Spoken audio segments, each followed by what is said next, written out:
Hey, Mike here. I just wanted to let you know that you can listen to Dark Poutine early and ad-free on Amazon Music, included with Prime. You're about to listen to a historical episode of Dark Poutine. After episode 149, you will find Scott is no longer with the show. In an effort to maintain continuity and offer listeners as many episodes as possible, we are leaving the episodes in which he co-hosted intact. Thank you.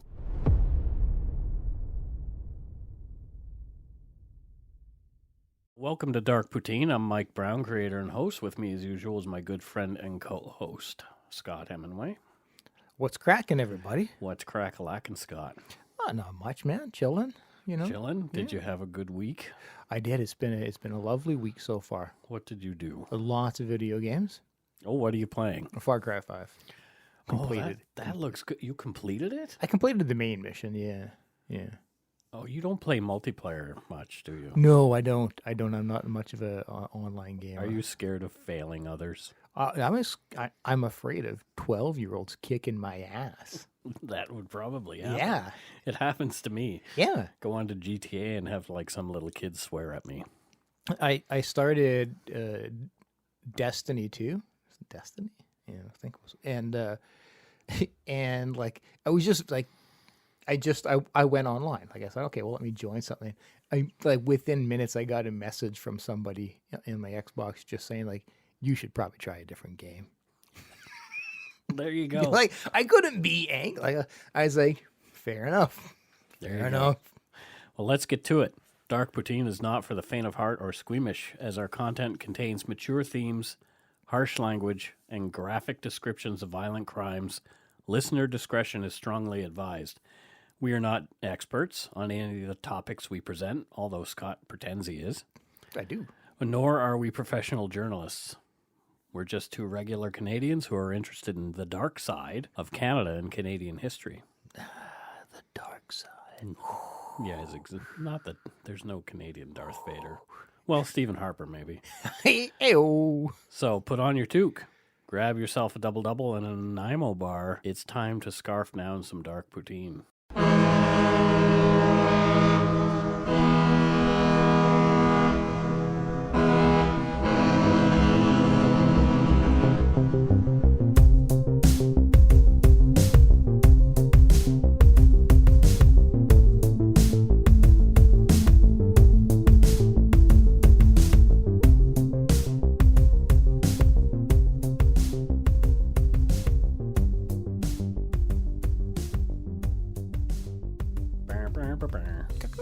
The usual caca. Welcome to episode 22 of Dark Poutine on April 15th, 2014 at 1:20 a.m. Calgary Police responded to a 911 call, actually 3 911 calls, about a stabbing in progress at 11 Butler Crescent Northwest, a home in the quiet northwest area of the city, only 2 kilometers from the University of Calgary. And this is the Brentwood neighborhood. Okay. Do you remember this case, Scott? I do. Yes, I do. Yes, it was quite disturbing, especially considering the family that the murderer came from. I think that's what made it more sensational, and we will get into that. Upon arriving at the residence, police found a young man on the front lawn of the home, bleeding profusely and barely clinging to life. His friends trying to stem the bleeding. On entering the home, cops were met with a horrific bloody scene. Other distraught partygoers were attempting to assist the injured, and there were 4 of those in the house. 3 of those were young men who lay dead. Also in the home was a young woman found with multiple stab wounds, but still alive. Her friends were at her side. The young woman and the young man were rushed to hospital, both in critical condition, but their wounds were too severe, and they later succumbed. Terrible. Yeah. Police mobile units, a canine unit, found a man matching the subject's description, covered in blood, about 750 meters away from the scene, around 30 minutes later, at the corner of Brentwood Boulevard and Charleswood Drive. The man refused to surrender to police. He showed no fear of the barking police dog. After multiple warnings to stand down, the police dog was released and lunged at the young man's chest, and he hit the dog in the head and charged at the police. Oh, wow. The dog chased after the man, biting him, obviously, when Yeah. You know, you go after a cop. If there's a canine unit there, you're going to get bit. There's going to be some biting. The man struggled with police, but was ultimately subdued. He continually screamed, "I don't know what's happening." His skin was pale. He was later taken to hospital and to have his bleeding dog bites tended to. His name was Matthew de Grood. He was 22 and an invited guest at the party. He was later charged with 5 counts of first-degree murder. Wow. Right. Yeah. Wow. So this was the worst mass murder in Calgary's history. Yeah, interesting. Yeah, I remember it was all over the news. It was quite the story. And the reason it was quite the story is because de Grood is the son of a well-respected veteran of the Calgary Police Service. Matthew had no police record at the time, nor had he had any history of mental illness. Multiple witnesses were interviewed by detectives. One after another, they stated that no one had any real altercation with de Grood. He simply started viciously stabbing at their friends. Wow. Killed in the worst mass murder in Calgary's history were Caitlin Perez, 23, Lawrence Hong, 27, Joshua Hunter, 23, Zachariah Rathwell, 21, and Jordan Segura, 22, a resident at the home, 11 Butler Crescent. They were all at the home to celebrate Bermuda Shorts Day, which is the Calgary University's end of the winter semester. They celebrated by having Bermuda Short Day. Man, I haven't owned a pair of Bermuda shorts in forever. Yeah, well, I wouldn't be invited. it's been a tradition since 1960. Well, you would have to go to university, too. Well, there's that. There is. Semantics. And so this tradition continues today, and it's organized by the U of C Student Union with bands, booze, and revelry on the campus grounds. In fact, we're releasing this podcast on Friday, April 13th, 2018, the day of the 58th annual Bermuda Shorts Day celebration at U of C, almost 4 years to the day of the mass murder. Okay. And that's completely accidental. I just actually Wow. found this topic this week when I was just messing about, and I thought it was too compelling not to do. And as I was researching, it's like, oh wow. So this is the anniversary of it too. So I don't mean to open old wounds, and I'm not trying to use our podcast to sensationalize something, but yeah, we just had to talk about this because it was fascinating. It really is one of those stories that is quite captivating. Yeah, for In sure. not a good way. In not a good way, yeah. It's absolutely a coincidence, albeit a creepy one. So let's learn about the victims. And I really wanted to focus on the victims in this one as well, because they were young people just starting out in life. Yeah. You know, At university, trying to improve, yeah, it's progress their lives. yeah, exactly. Time for learning, and what was really interesting is everything that I read about these people. They were just kind people, nice folks who were in the wrong place at the wrong time. Yeah. With the wrong guy. Exact definition of tragedy. Yeah, absolutely. And it gets more tragic as it goes on. Zachariah Rathwell, called Zach by his friends and family, was 21 years old. He was a student of the Alberta College of Art and Design. He loved to travel. He'd been to Europe and Iceland. He was athletic. He was a passionate musician. His band, Zachariah and the Prophets, had just released their first EP titled Goodnight Icarus, just 3 days before his death. Oh, man.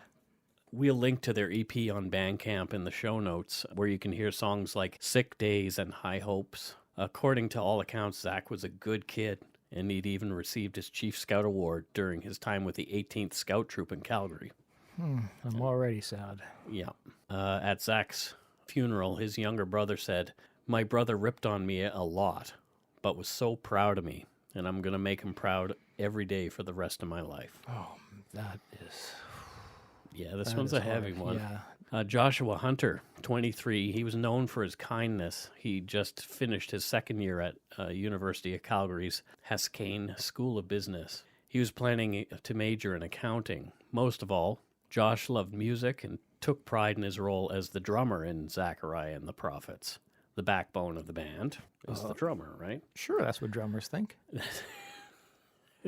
And then the bass players think that too. And then the guitarist, Yeah. the vocalist. Yeah. In a Global TV interview, speaking of Josh's altruistic approach to life, his sister Michaela said, "If everyone lived like he did, the world would be a different place." Jordan Segura, 22, loved to make people laugh and was well known for his sense of humor. He was pursuing a major in religious studies at the University of Calgary. Usually terrible people are pursuing religious studies. Oh, no, I'm not commenting. Among his friends, he was known for leading compliment circles, where everyone in the group was called on to say something nice about the others present. That is a beautiful idea. Yeah. I like that. Not only kind, he was honest and tried to live his life with integrity. He wanted to see the world. He didn't get a chance. Yeah. Lawrence Hong, he was 27, the oldest of the victims. He was just over 2 weeks from his 28th birthday when he was slain. He was a mere one exam away from receiving his bachelor's degree in urban studies at the University of Calgary. Lawrence and his family had moved from the Philippines when he was only 8. He had a flamboyant fashion sense, wearing lots of bow ties, wild patterned shirts, and brightly colored socks, all reflecting his warm and happy personality. He had a bright future ahead of him. That was snuffed out that night. And Katie Paris, the lone woman to die in Grood's rampage, she was 24 years old. She worked at the Anthropology clothing store in Chinook Center. Carol's mentioned Chinook Center before to me. Oh. I guess she grew up in Calgary. Yeah. Katie was pretty, fashion conscious, and creative. Painting was one of her passions, and she would wrap her creations in colorful tissue and ribbons, gifting them to her friends and family. Oh. She was always trying to find the right art piece for people.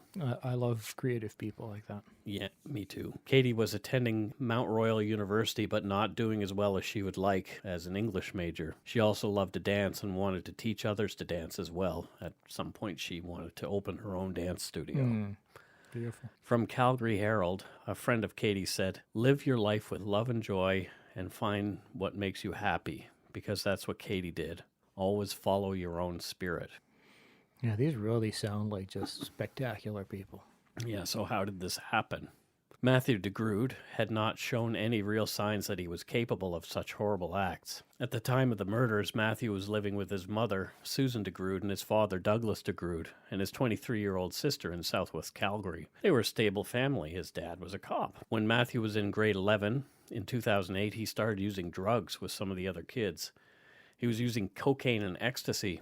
Some of Matthew's friends were worried and told his parents. After a bit of an intervention, Matthew went to treatment through ADAC, which is the Alberta Drug and Alcohol Abuse Commission. Right. And so he did treatment and counseling there. Dr. David Hodgkins treated him for a year, and treatment seemed to have worked, and his parents continued to monitor Matthew's behavior and bank accounts for evidence of a relapse, but didn't see one. Between 25 and 35 people attended the party that night, and no one saw Matthew consume any alcohol or drugs. Intoxication was not a factor in the night of the murders. Oh, wow. Okay. I always assumed it was. No, and it's gonna be interesting to learn what happened here. A year prior, Matthew had graduated with a Bachelor of Science degree with distinction from the University of Calgary. He'd majored in psychology and minored in law and society. Oh, okay. In late 2013, he was accepted to law school at the University of Calgary and the University of Alberta. He planned to attend the University of Calgary Law School in September 2014. He, too, had a bright future ahead of him. So what's going on? It just sounds like a normal individual at this point. At this point. Yeah. However, about a month before the massacre, the tone of Matthew's social media posts began to darken. He posted weird messages on Facebook about killing vampires by stabbing them in the heart. Werewolves, zombies, and the Illuminati were other topics of conversation. He made comments on things like conspiracy theories, religion, and reincarnation. He posted photos of death metal album covers and a photo of Darth Vader dressed as a priest, saying he himself was the good Darth Vader. Oh, okay. All And, right. you know, like... I see he was weird. just being weird. I see weird stuff all the time on Sure. Facebook and whatnot. So I'm not going to always jump to the conclusion of, yeah, I'm going to start killing people. Right. You just think like, oh, okay, this person's Exactly. having a bit of a... Or being creative. Yeah, absolutely. Because I know I've been creative about things before on Facebook. And Yep. hopefully people don't think I'm my Jesus slipping off my cracker. Oh, we do. We have we have a group that we get together and talk about. Don't tell me that. On the day of the murders, Matthew's friend Brendan texted him to come to a party at his place at 11 Butler Crescent. Brendan McCabe lived in the house with 4 roommates. Sarah, who has a Polish last name that I'm not going to try to pronounce. It ends with ski and it begins with a K. I'm sorry, Sarah, if you hear this. I just didn't want to butcher your name. Lots of consonants. Kapazowski? Maybe I did actually just that sounds pronounce right. it correctly. That actually sounds right. Terry Lewis, Michael Joe Regno, and Jordan Segura. All 5 were either students of U of C or just starting out in the working world.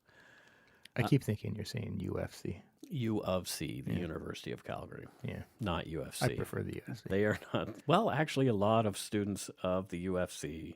Students of the UFC? Huh?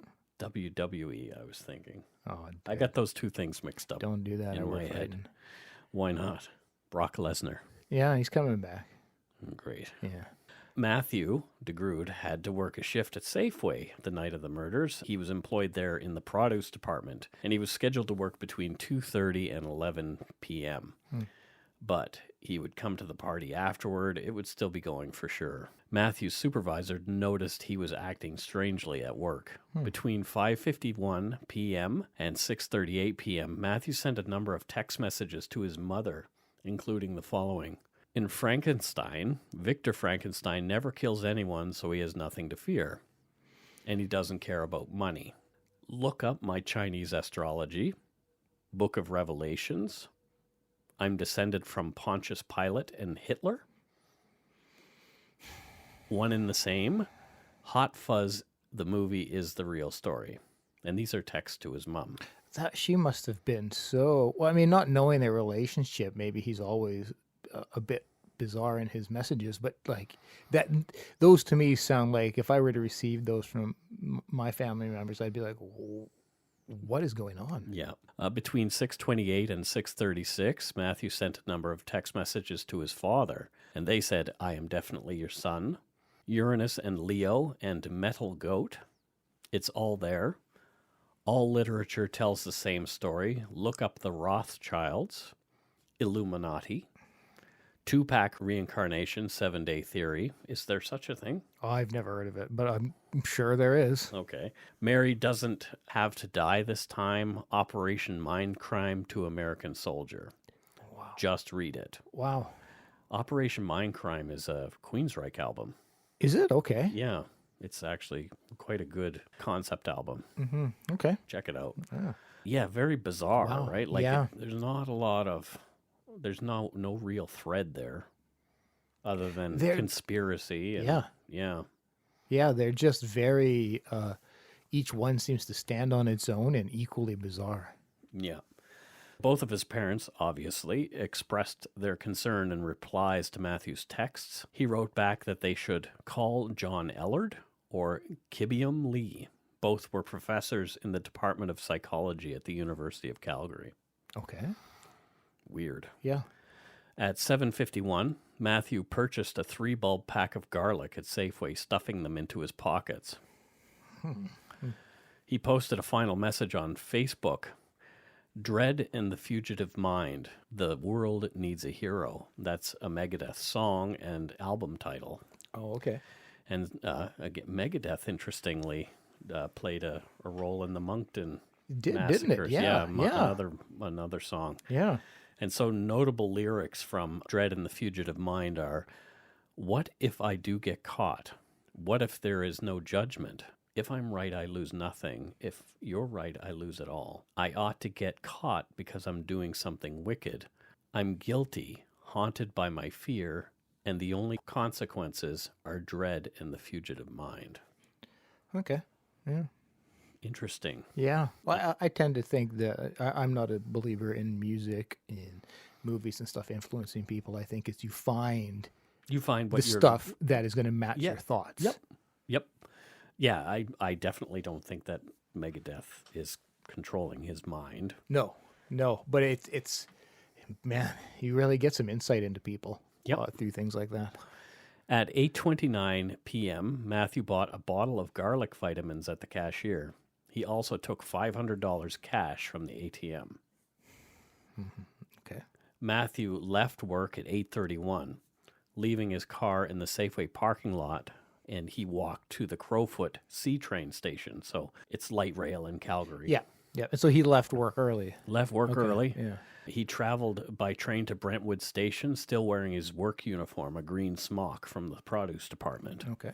Matthew couldn't remember how to get to the house at 11 Butler Crescent. Brendan met Matthew at a gas station nearby Brentwood station.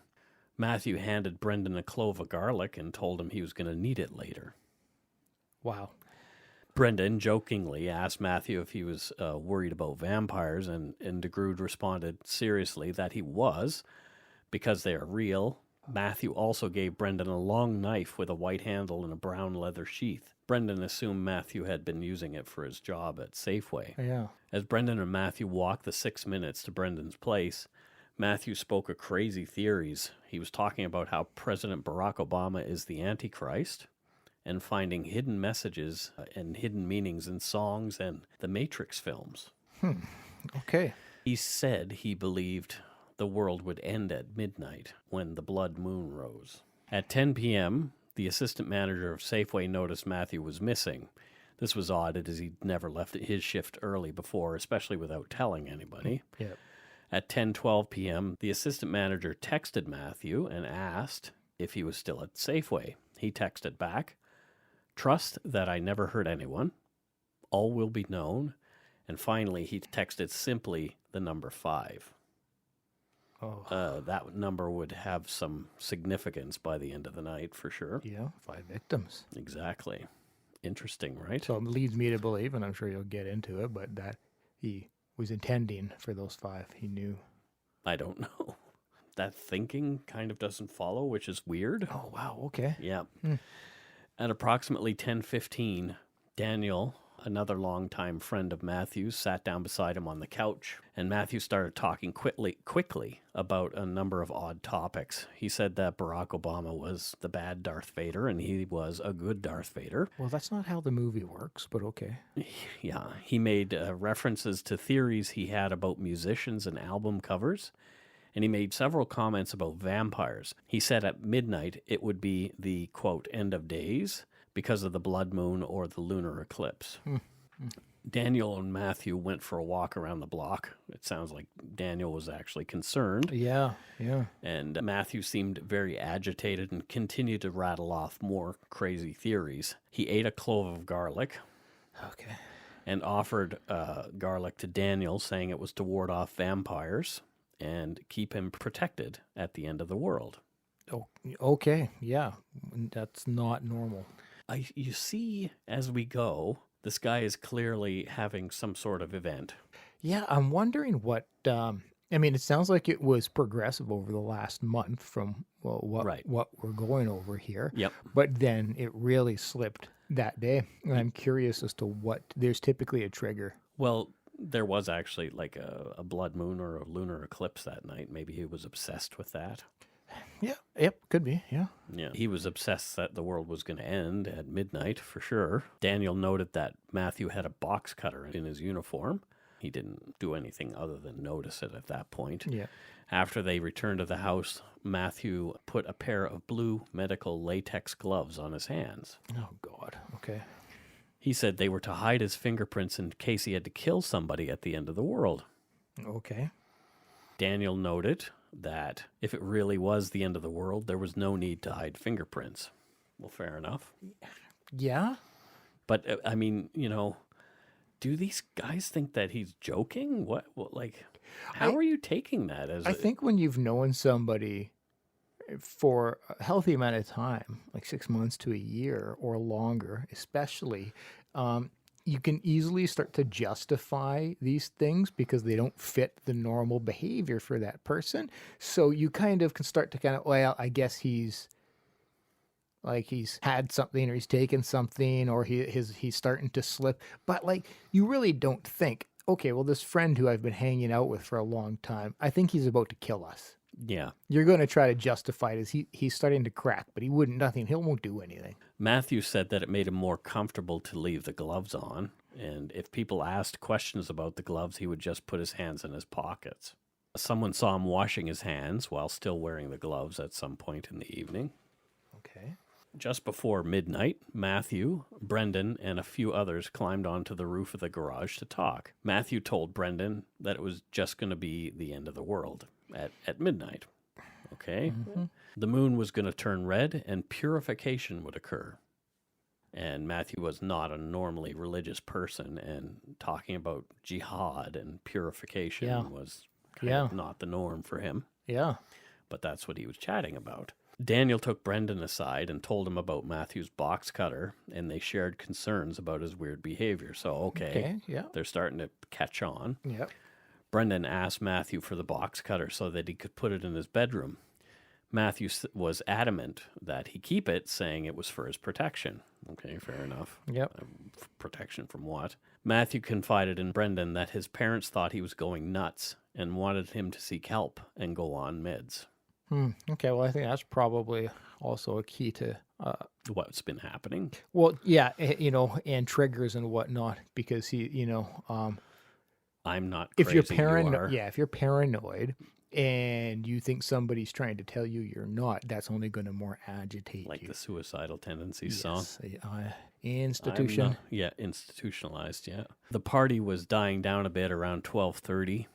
Some people had left, and a few people were standing outside the fire pit drinking beer and chatting, and there were a few more inside. Matthew was outside. He grabbed an axe from nearby. Turning it sideways, he put his cell phone on the blade and tipped it into the fire. Okay. A friend fished the phone out and handed it back to Matthew.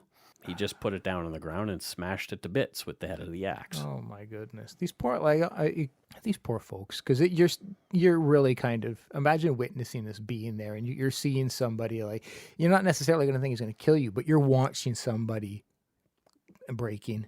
Yeah, and that's got to be painful to. Yes, I've seen that, Scott. Oh I wonder. Mm-hmm. It's yeah. Huh. Even after Matthew's strange behavior, the party was said to have been laid back and relaxed. There were no arguments or confrontations at all. Okay. I guess, somebody just acting weird, whatever. Yeah, yeah. Just accepting folks, I guess. Between 12:32 and 12:43 a.m., Matthew texted his mother a few more times, and he wrote, read Cirque du Freak, I'm not paranoid. Just read it and read about moons. Google it. Trust me. I love you. Trust me, it's reincarnation. This time I do the right thing for once instead of thinking only of myself. Tonight was Alan Wake and the Sermon on the Mount. What's Alan? I know Alan Wake was a video game. Yeah. Alan Wake is distorted through Illuminati. Okay. It's okay, Mom, I promise. I will never die, and no one will die. You can't come here, you will die. Which conflicts the previous text. That's ominous. Just read the book summaries. Trust me. You are possessed by the moon. I will come to you, okay. Oh my God, as a parent, just imagine. Yeah, the Groods were concerned by his weird text messages. Again. Yeah. And they thought he might be suicidal, yeah, talking about death and those kind of things, and in text messages to your parents at 12:30 in the morning. Is he on drugs again? What's going on? Yeah. They had to be overly concerned for sure. Absolutely. Just before 1 a.m. on the morning of April 15th, 2014, Brendan McCabe and 3 others went to a nearby McDonald's to pick up food in one other partygoer's car, leaving Matthew at the house with Lawrence Hong, Joshua Hunter, Katie Paris, Zachariah Rathwell, Jordan Segura, and Terry Lewis, who was upstairs trying to fall asleep. I guess she had to work or something the next day. So it was just the 5, Matthew, and the girl upstairs. So here we go. Yeah. Lawrence Hong was lying down and sleeping on a couch in the living room. Josh Hunter, Katie Paris, and Jordan Segura were seated on a second couch facing the other, chatting. Zach Rathwell and Matthew Grood were in the kitchen talking about Buddhism, and Matthew was not happy with the direction of the conversation. Oh, okay. Matthew Grood's mood darkened. He picked up a 21-centimeter chef's knife from a knife block on a shelf in the kitchen. In a blitz attack, Matthew stabbed Zach Rathwell 7 times in the kitchen where the pair had been chatting. Josh and Jordan were stabbed on the couch where they'd been sitting. Jordan died of his single stab wound. Josh was stabbed 6 times and fled from the house, stumbling out onto the lawn as the 4 who'd been to McDonald's were returning. They heard Katie Paris screaming for her life as she tried to escape. She was stabbed 4 times in the dining room of the house. Lawrence Hong was asleep on the couch when he was stabbed 4 times. Matthew came out of the house and gave chase to Josh Hunter, knife in hand. He hadn't completed the job. Matthew chased Josh southbound down Butler Crescent. Oh, my God.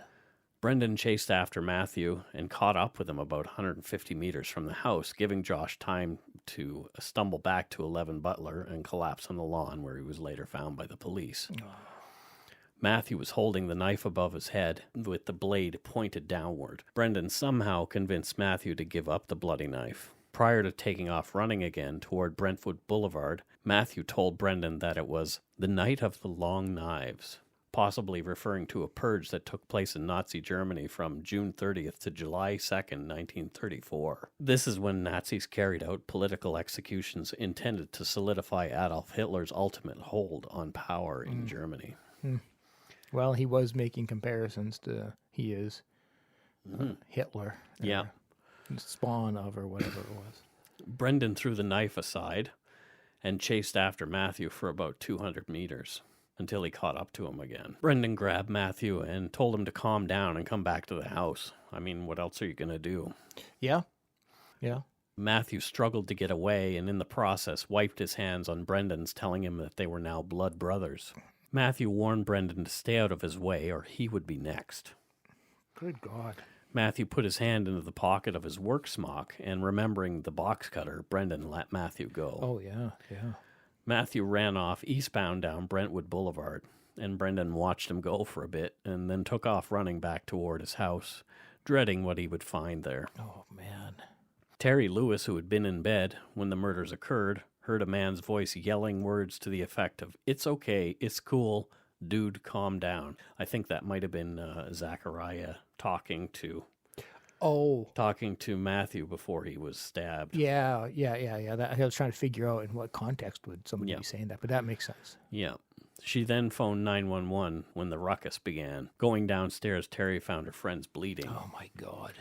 Terry told 911 dispatcher that the perpetrator was Matthew Grood. Terry and the other 3, who'd just returned from McDonald's, tended to their friend's wounds, and this is while Brendan was off running after Matthew. Yeah. At 1:26 a.m., the first members of Calgary Police Service arrived on the scene, so they were there within 6 minutes. That's quite good, but with that kind of a call, I'm sure it was when you've got multiple victims and stuff. There's somebody here with a knife. Yeah. There's speed. At 1:34 a.m., emergency medical services confirmed that Zach Rathwell, Jordan Segura, and Lawrence Hong were dead. At 1:39, Katie Paris was transported from the scene to Foothills Hospital, where she was pronounced dead at 3 a.m. Oh. At 1:44 a.m., Joshua Hunter was transported from the scene to the Foothills Hospital, where he was pronounced dead at 2:07. If you're looking for a smoking gun, I can absolutely guarantee you will not find it.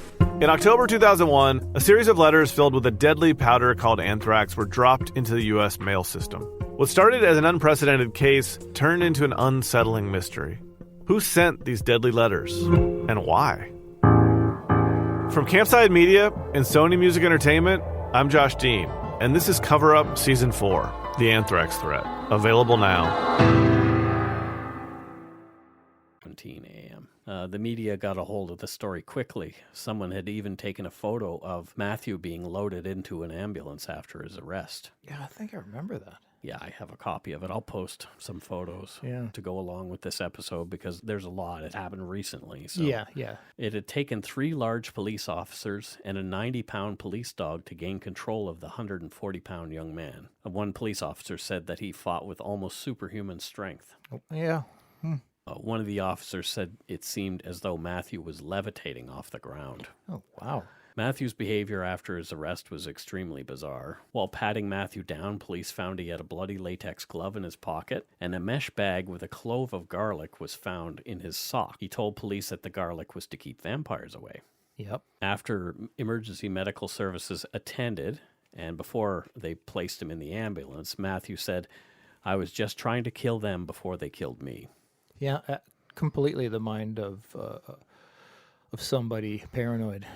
At 2:15 a.m., while in the ambulance, Matthew was arrested for murder and attempted murder. He was read his charter rights and cautioned, and he indicated he wanted to call a lawyer. In response to the caution, he was not obliged to say anything. Matthew de Grood responded, "I am the Son of God." Yeah. It would be pretty evident that to the officers that this person is not well mentally. Yeah. There were many more strange statements in the ambulance, and here's a few of them. Just writing these out it was just weird.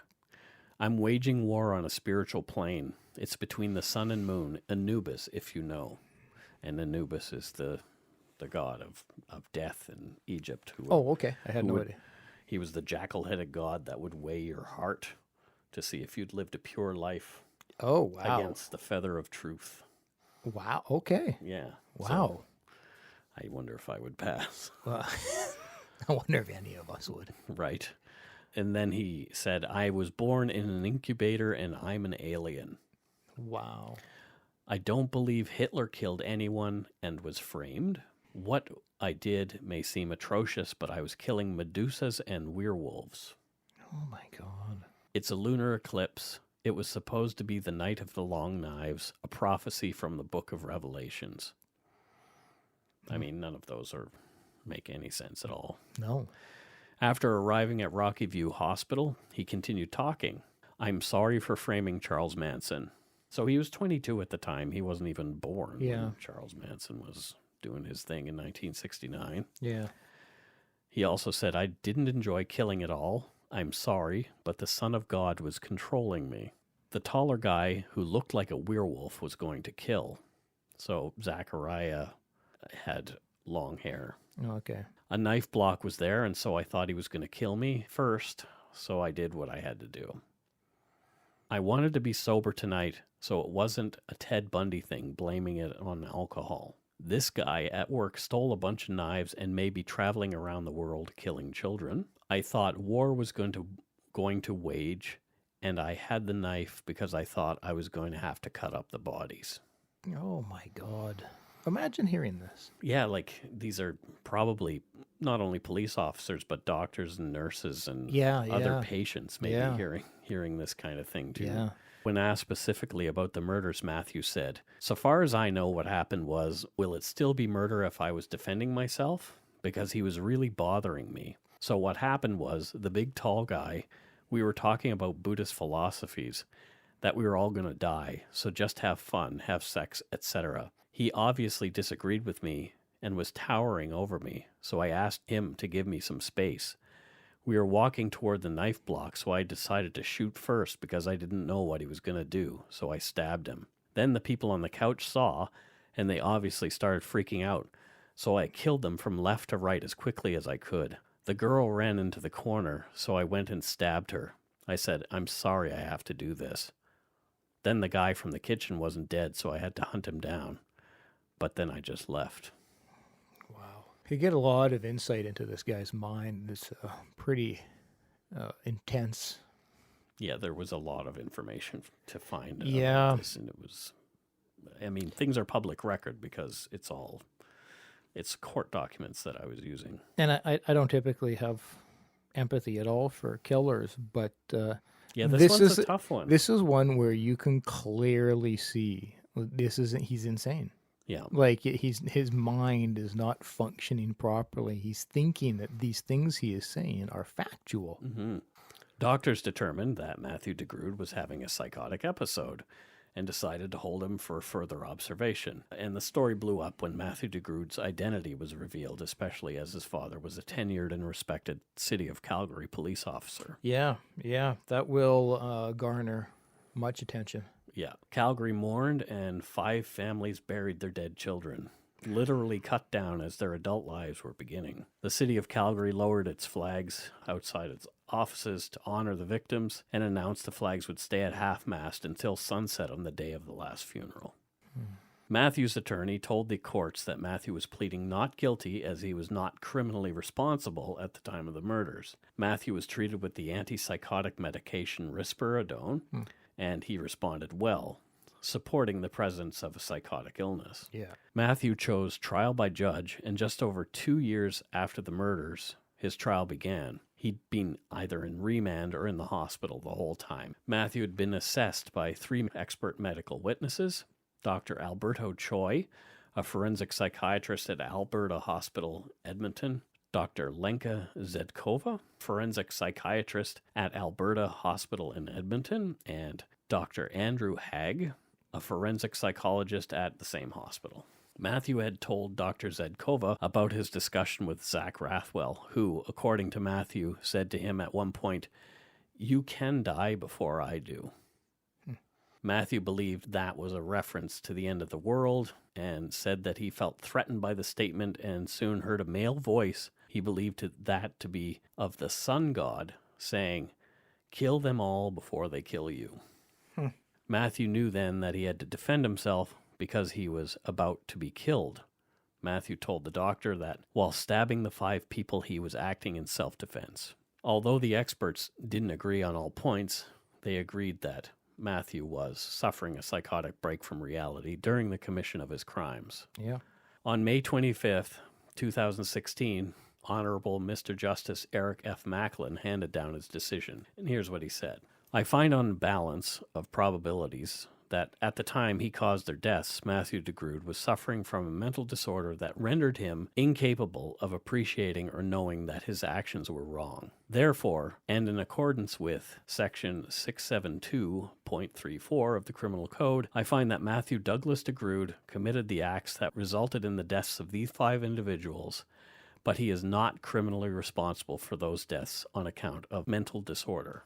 Yep. Yeah, I don't disagree with that. And I know it's a contentious topic, the one of criminally. Yeah, there's a few good documentaries on people being NCR, and one gentleman, but he was from Nova Scotia, and he actually lives in my hometown again. But they did a Fifth Estate episode about him. He's the guy who shot the radio personality in Ottawa. Yeah. Yeah. It looks into him being not criminally responsible as well. But Yeah. here he is living back in Nova Scotia, and he's not taking his meds anymore. Yeah, well, that's like, those are separate distinctions, though, of being not criminally responsible. And then what do we do with the person? They're two, they need to be treated somewhat separately, because people get down on negative towards being not criminally being responsible because there's the perception that just anybody and everybody is claiming I was insane. You know, I'm not responsible. It's a scapegoat, or it's used by a lot of people, but in order to actually be found by It's very the rare. medical community Yeah. that you are mentally ill, that these crimes were done without you recognizing that this was wrong, that it's rare. Yeah. And you don't get that support from the medical community with ease. No. So being found not criminally responsible in Canada means no jail time, but it does mean you're going to the hospital. It means treatment in a psychiatric facility with regular reviews overseen by a board, including 2 judges, psychiatrists, and members of the community. But then the families of these 5 people have to go through these. Yeah, and that's the challenge. Is remember that fella who beheaded that guy on a bus in Winnipeg? That's right, yeah. Like, he was completely mentally ill. Minds of Madness, Tyler Allen's Yeah. podcast, they did a really, really great episode on that. So You say like with that one, I agree with that he was not criminally responsible. But does that mean I feel comfortable with the fact that he's able to go out into general population again? No, good God, no. And and I imagine being one of the family members. But so it's kind of like it's a different thing, kind of. I agree with the decisions. I don't necessarily agree with how they're treated. yeah. We'll get into that as Yeah. well, because the families do have something to say. I would imagine. But first, we're going to hear from Matthew Grood. Okay. He actually wrote and signed a statement that I got a copy of. Oh, I'm interested. And here's how it went. I realize that through my illness, I have done something horrible and ultimately wrong. I take responsibility for those deaths and I acknowledge the immense suffering I have caused. The victims never deserved to die. In my mental illness, I believed things that were untrue, which left me to hurt innocent and good people. You, their families, never deserved the loss and heartache. I know my actions have caused irreparable harm and damage to the families involved, including my own. I am truly and deeply sorry for this. I never intended for anything like this to happen. I feel the sorrow I have caused, and I will carry it for the rest of my life. My heart goes out to the families of the victims. I cannot apologize enough for your losses, and I deeply regret that your loved ones aren't with you anymore. I am sorry from the bottom of my heart. In light of this, I will take responsibility for my illness so nothing like this ever occurs again. I will control it by faithfully taking my medication and managing potential stressors. I will follow doctor's orders for the rest of my life. I want to make amends for this. I'm not asking for your forgiveness, but I hope that you are able to understand I am truly sorry for what I've done, and I will work to regain the trust of society. Yeah, I don't know if that can. Yeah, like if you're the parents of Katie Paris, for example. And just like society in general, as much, again, I'm extremely empathetic towards his mental illness. Like, I really am. But can I honestly say that if he were ever to be released and is a fit mind and healthy, that I would feel comfortable sitting next to him? Yeah. No, I don't think I would ever be able to feel comfortable around that person. So. Yeah, it's tough. Yeah. It's a stigma attached to the acts that he has and carried out. And it's not just like, okay, he's mentally ill, he's been calling in sick to work, darn him. It's like his mental illness led him to take lives. And so there's an extra sense of like, okay, it's not like if he slips, he's going to do and say stupid things. If he slips, he may kill. And so that's where there would always be that looming sense of uncertainty and unease around him. Yeah. In an unusual move in such a trial, the family members and friends of the victims had a chance to speak too. They were not pleased with the court's findings, but all made statements in tribute to their lost loved ones. Yeah. Jordan Segura's mother said the whole trial was a waste of time, but she also spoke of the love of a son for a mother and vice versa, and she mentioned that Jordan had a tattoo that said Mom. Lawrence Hong's father, Lorenzo, said, "Now we be left with a dream of what Lawrence would have become." Yeah. Katie Paris' sister, Nikki, said, "Katie cared so deeply about her people, and sometimes it was to a fault." Josh Hunter's father said, "We cherish every second we had with Josh. The only thing we can do to honor him is to be strong and do good things." Zachariah Rathwell's dad spoke, "I was there when he came into this world, and I was there to identify his body as his soul left this world." He said, "Hopefully one day we will meet again. Sleep tight, little bear." Oh, man, that makes me want to cry. That broke my heart when I read that. Yeah. Outside of the courthouse, the families spoke. Katie Paris' father, Greg, expressed his disappointment in the trial's outcome. It's not over. This isn't the end. These families all have a life sentence now. Our life sentence is to every year go to the Mental Health Review Board and try to make sure that this dangerous offender never gets out and has a chance to hurt anyone else. So it's not over. This is just the start. And what about a high-risk NCR designation? What do you make of that? Well, just as Miles said, I think I can talk on behalf of the other families and just reiterate, we're 100% behind the Crown going after a high-risk designation. I'm not an expert. I've read up on it. And if anyone would fall under that definition, someone who kills 5 people and falls into psychosis within a matter of weeks, that's very likely someone that should fall under that designation. The issue is, as some Canadians probably don't know, that law was brought in after he killed our kids. So now they have to go after him retroactively, and that's going to be a court of law opportunity. So I don't know how that's going to end up. But we support the Crown in every way, and we will be on their side the whole way. So there you go. You know, there's a father that's lost his daughter, Yeah. and he's trying to be civil. Number one, Yeah. you know, he's being civil, but he's concerned for society. That's about, I think, as healthy and rational a reaction as one could ever expect from. He's had 2 years to get to that point. Yeah, but still, like, how would it be? It would be so difficult to not just be full of hate and rage and Yeah. want nothing but suffering for that person. Yeah.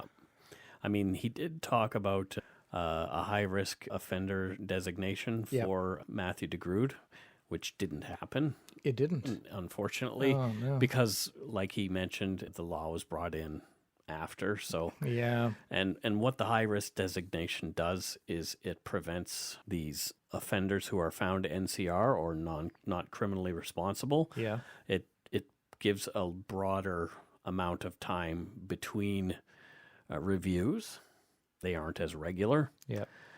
Yeah. It's. I'm blown away by that father right now. Matthew's father was horrified by what his son had done. Yeah. And here's a statement that Matthew's father made outside the courthouse as well. Okay, I'm curious about this as well. We accept the decision of the court. We will continue to walk by our son's side as together we travel the long and painful road ahead of us. Today is not the end of this tragic nightmare. We live it every day. We will continue to live it every day for the rest of our lives. Everyone connected with this tragedy can never forget the overwhelming heartache and suffering from the families of the victims. As we move forward, we will continue to keep the victims and their families in our prayers and hope that time will eventually begin to heal their pain and suffering. Thank you. Oh, you can just, like, he's shaking in the video. Actually, his father suffers from a neurological disorder. Oh, really? Okay. I mean, what he had to say there, wow. They're victims as well. Absolutely. Their lives have been altered, changed. 100%. They suffer a loss of a child. Yeah. Granted, it's a child you can still see and talk to and whatnot, but nonetheless, like, it's just tragedy all around. Yeah. And that's why I was so drawn to this one. Yeah. Because to me, there's no clear evil here. And I feel the same way. I feel the same way. And that's really difficult to try to navigate and deal with. Right. Because as humans, what we want to do is to be able to point and say that's at fault, put it away, problem solved. You know, like, we want to be able to handle things in that capacity. So when it's difficult when all around you can't find, like, there's no clear evil. No. Other than mental illness. Right. But that's not an entity. Right. Only 10 short months later, Matthew's first review took place, in which he and his doctor sought extended privileges. The doctor said he was a model patient. The board agreed, and depending on how well he progressed, the murderer of 5 would be allowed to walk around the rural, unfenced grounds of the hospital on his own. Yeah, see, like, again, as much as I empathize, I'm not comfortable. The families, again, were disappointed, of course. Yeah, as I would be. Mm-hmm. This won't be the last time. Matthew de Grood is due for another hearing this year. It hasn't happened yet, but it is April, and it happened last April. Speculation is that he'll request even more freedom at that point. Yeah, I would imagine. Most of the information for the timeline of events over the April the 14th and 15th of 2014 came from court records and the accepted statement of facts in those. As well, we have obtained copies of psychiatric assessments for Matthew de Grood that were made matters of public record throughout his trial. According to Wikipedia, the University of Calgary followed up in the following ways after this tragedy. On April 15, 2015, a year later, the university held the U Calgary Strong Festival. meant to both celebrate the end of the school year to commemorate the 1-year anniversary of the stabbing. The festival was part of the broader U Calgary Strong initiative, which aims to reduce loneliness, isolation, and foster resiliency in the face of the stressors that are part of the post-secondary experience. Yes, university is a tough slog. So I hear. It is. I could find no mention of the crimes on this year's U Calgary Strong Festival website. I'm not saying that they're sweeping it under the carpet. Maybe they're moving past it. I would imagine it's of the latter. Yeah. Also from Wikipedia, victim Lawrence Hong was granted a posthumous degree in 2015, and memorial scholarships have been established for him and the 2 other victims, Joshua Hunter and Jordan Segura, in their respective disciplines. So that's pretty cool. The school is commemorating them in that way. Yeah, absolutely. Apparently, Matthew de Grood, he referenced it a few times throughout what he was saying, ranting to the doctors that he was sober. Yep. And he was not on drugs. Yep. Now, I know I have seen it many times. I'm a person who is in recovery myself. Yep. I have seen many people who don't involve themselves in some form of aftercare after they stop drinking and using drugs. Yep. And I have also seen those people, some of those people, I can't say all, but I have also seen some of those people slip into behaviors that could be considered psychotic. Yeah. When somebody drinks, when somebody uses drugs habitually or abusively, Yep. a lot of times they are self-medicating, Yep. Absolutely. right? Absolutely. So you remove that medication that you are using, and Yep. what are you left with but the thing that made you drink or use the drugs in the first place? Mm-hmm. And I'm wondering if that was part of what helped Matthew de Grood get to the place he got to. It's tough to say because it would. I mean, it's an absolutely fascinating comment or thought. It would, I think, to me, it would really depend on factors like when did he last drink? Like if he hadn't had a drink it was 6 years. So he hadn't had a drink in 6 years. Mm-hmm. Well, I wouldn't really think that to play a huge role in it. Then I would think if he had been drinking constantly, and that day he said no. I see it differently because I've seen that sort of timeline on things before. So yeah, it's fascinating. People who are away from it but don't treat the core of it will get sicker in their sobriety. Well, and it is a mental, spiritual, emotional, the whole thing.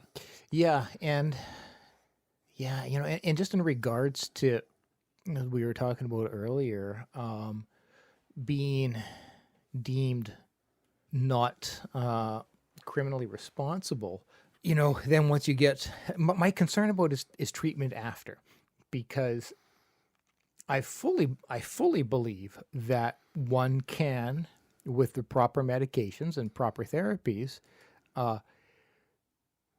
get better. Yes. But my concern is, and as somebody who, has to take medication daily to maintain my mental health, it's really, really, really goddamn easy to slip off of that. I'm fortunate that I haven't. I've created such a habit and such a ritual, not ritual, but, I'm very, very constant in my routine. So I haven't slipped, but it can be very easy to, I had a family suicide when I was a child, and a lot of it comes down to, you forget to take your medication one day.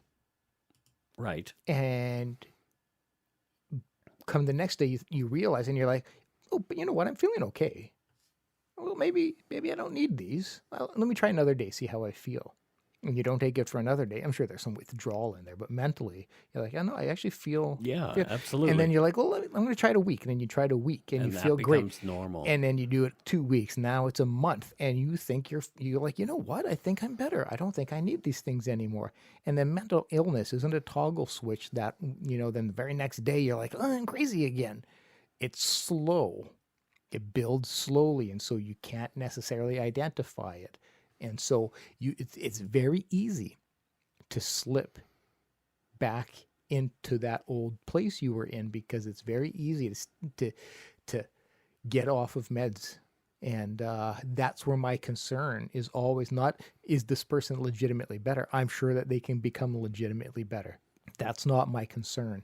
My concern is, okay, well, how do we assure this person? Because you can't legally force somebody to take a drug every day. You cannot sit there and pop it in their throat every day. And so that's where my concern lies with individuals like this, is when they're back out in public, what assurities do we have that they're going to be sticking to their treatment? We don't. Yeah, and that's my concern. Do I empathize with them, and do I think that they should be imprisoned for the rest of their life? No, but I think there's got to be some kind of middle ground. But that's just my thoughts. I guarantee you that if this was one of my children, I would feel very differently. Yeah. Because there's the expression, you don't let victims make laws, because when you are in a heightened state of emotion, Absolutely. you're not rational. Right. You just want revenge. Yeah. And I would. And so it's and I these kind of topics, I still feel kind of close to them. So what do you think? This was a good one, eh? Yeah, this was good in the sense that it's a really fascinating and Yeah. heavy topic, and a really, really great topic for our show, but not good in where it leaves me mentally at Absolutely. the end of it, which is a sign. Like, anything you do, whether it be photography, music, a podcast, you want to elicit emotion. Yeah. So that's a success if you can pull some emotion in. Yeah. And so as a co-host, it's hit me. Yeah, definitely. It's hit me. So too. it's a good topic. There you go. That's it for this episode. Before we go, we want to do our usual Patreon shout-outs. We've had a few interesting developments here. Strictly Homicide Podcast, thank you very much. Sophia from Davis, California, thank you. Thank you. My friend Kenny Louie, here in Vancouver, thank you very much. Kenny is a photographer who takes some really great pictures of Lego Star Wars figures. Oh, sweet. Yeah, he does. He does some really cool photos. I'd of love that. to check that out. Yeah, so thanks, Kenny, for your pledge. We have a third prime minister, Oh boy. and it is another Kyla. Oh, It is Kyla, who we both used to work with. yeah, she is, like, I know her personally. Yes. And probably one of the most kind, wonderful people I've ever met. She is really, really awesome. Great person. So I messaged her to say thank you very much, and told her that she rocked, and that now we have two prime ministers named Kyla, and I'm sure the other prime minister named Kyla and her will have a fake war about this. Kyla off. What she messaged me back was really kind of funny.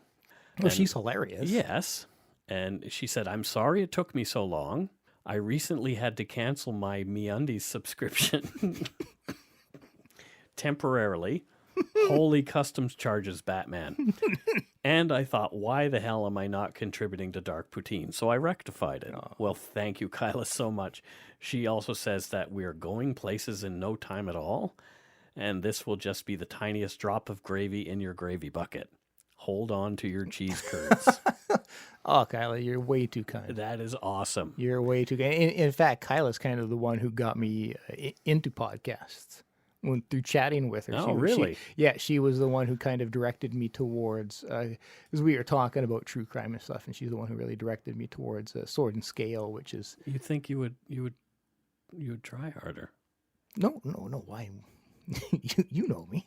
Why would I try hard at anything? So interestingly, there is another person who pledged to us, and her name is Carrie B. Oh, okay. And and her Not email Cardi B? address, I am not going to say what her email address is, but interestingly, she has the exact same name as my wife. Is it not her? It is not. What the hell is going on? I don't know. Unless my wife has that email address. It could be. I don't think it is. I would know. Yeah, wow. Unusual, right? Wow, I think you really need to interrogate your wife. Because maybe you don't know everything. Well, it doesn't matter if I don't. It matters. She's a good egg. Oh, great egg. Thanks so much, everybody, for your pledges. If you want to donate to us as well, you can do so at patreon.com/darkpoutine, or you can just send us some donut money via PayPal at our email, darkpoutinepodcast@gmail.com. I finally sent out our swag today after some tries and fails that I don't want to get into. I was so frustrated.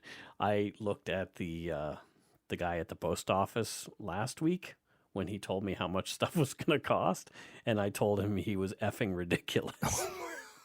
Oh, Mike. It wasn't good. Oh, so, Mike. And when we finally did figure out how we were going to send things out, Carol today, as I was putting the mail into the mail slot, she said, "Don't be mean to the man." Oh, Mike. Or no, it was "Don't yell at the man." Oh, Mike. Oh, well, anyway. Check out our website, www.darkpoutine.com, for show notes and other cool stuff. Please follow us on Facebook, Twitter, and Instagram. Just search for Dark Poutine. Tell your friends about us. Don't forget about the Yumber Yard. We've got people joining every day. It's a great place, and it's way more active than I thought it was going to be. It's so crazy. Yeah, you can subscribe to us on your favorite podcast directory like iTunes, Google Play, Stitcher, TuneIn, Spotify, and at our host Podbean. And that 4-star Oilers review is still the only one that's there. And then somebody else who said you're great and gave us a 1-star review. So don't forget to be a good egg and not a bad apple. We will have an after show for our Patreon patrons of $5 and above this week. And I won't fuck it up like I did this time. Live and learn. It's all live and learn. We're still babies in this game. Babies in this game who have done 22 episodes of a podcast that are over 97,000 downloads. Oh my God, today. we're so close. So close to breaking 100K. Oh my God. I want to say, if you're listening to this, listen. Yeah. But you are already listening. So that's like, Yeah. you know, if you're listening to this, listen to it 14 times. Yeah. If every one of you listen to it 14 No, times. don't cheat. Cheat. No. But then maybe they just, only if you like it. Okay. Well, thanks for letting us fill your ears with some dark poutine. Ciao for now. Bye-bye. Don't forget to be a good egg and not a bad apple. Don't do it. Bye.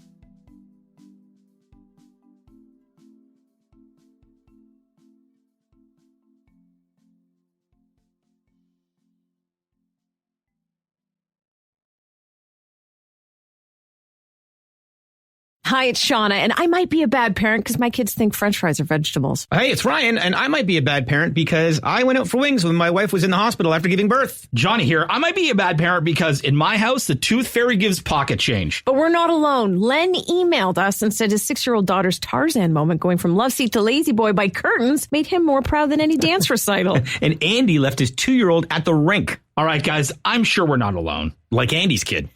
For stories and confessions like this, make sure you check out our podcast. It's called Bad Parents, and it's available wherever you get your podcasts. I left a glove at the rink.